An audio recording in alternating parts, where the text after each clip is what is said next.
So Shane, through to the second round of the FA Youth Cup with a 3-0 win tonight. What's your thoughts on the performance? I thought a really professional performance from the group after a hectic week, and a really good week for the academy with the number of appearances last night. It was always going to be a difficult one for us to navigate. These have to come through a lot of rounds to get to the first round, and to get a home draw for them. There's a good crowd in, and they can make it be a difficult tie for us, really. And it was for the first kind of 15-20 minutes, and we needed the goal to settle us down.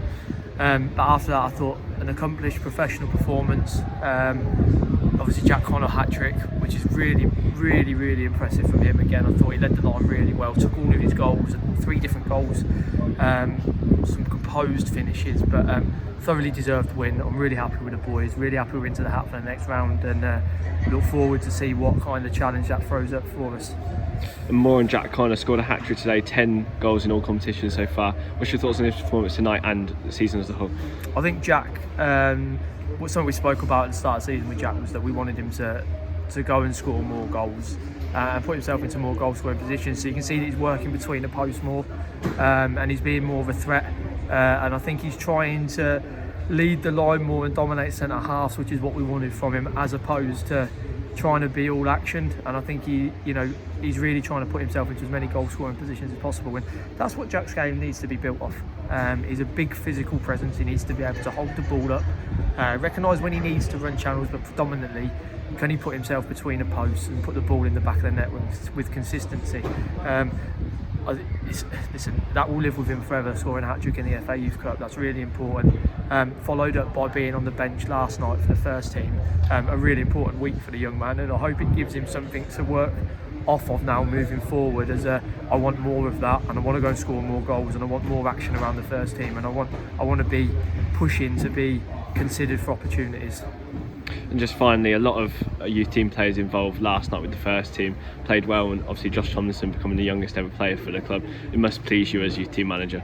Yeah, I think overriding above anything, even tonight, is the pride to see all the boys playing last night.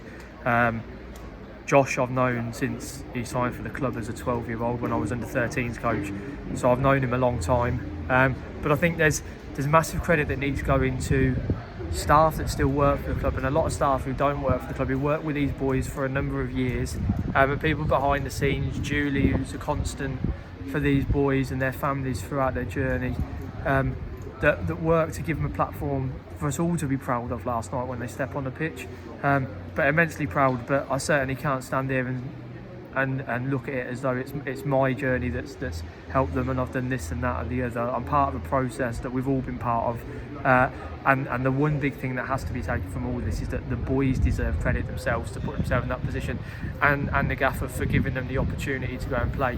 But I think we also must remember that with last night there's a lot of scholars playing, but there's still Liam Cross and Josh Flanagan who are also making their full debuts, and Scott Pollock now, who's into a kind of his third year as a pro. Like, it's really important that we look at that and recognise that although yes there was a lot of academy players, and Josh getting his opportunity as the youngest ever player, they're massive, but there was a lot of academy players, and we have to be proud of that.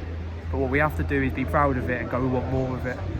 So now that has to be the benchmark for us, and we have to push on as an academy to start producing more players, and more players that can bridge that gap to the first team and stay there. We need more Sean McWilliamses in the team. We need more players that are going to go and cement themselves in that first team group, and I'm confident that we've got that in the building. But a lot of it now comes down to really kicking on and putting in more hard work to make sure that happens.